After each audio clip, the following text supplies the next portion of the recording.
জোর করে মুসলমানরা আমাদের সব জমি জায়গা দখল করে রাখছে।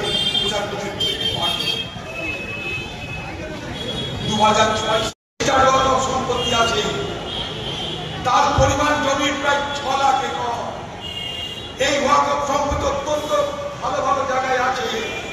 এই ওয়াকফ সম্পত্তি ঠিক মতন ব্যবহার হচ্ছে না। ওয়াকফ সম্পত্তি ঠিক মতন ব্যবহার হলে মুসলমান সমাজের বছরে 10,000 কোটি টাকা এমনি রোজগার হবে। তাই ওয়াকফ সম্পত্তিকে ঠিক মতন ব্যবহার করার জন্য সাজার কমিটি তার রেকমেন্ডেশন দিল। সেই সাজার কমিটি রিপোর্ট পাওয়ার পর 2013 সালে মনমোহন সিংয়ের সরকার ওয়াকফ আইনে একটা সংশোধন আনলো। সেই সংশোধনে বলে দেওয়া হলো ওয়াকফ সম্পত্তি বিক্রি করা যাবে না, মর্টগেজ দেওয়া যাবে না, দান করা যাবে না। সেখানকার ভোটার নাম কেটে দেওয়া হয়েছে। কোথায়? তাই আমরা মানুষকে সতর্ক করেছি।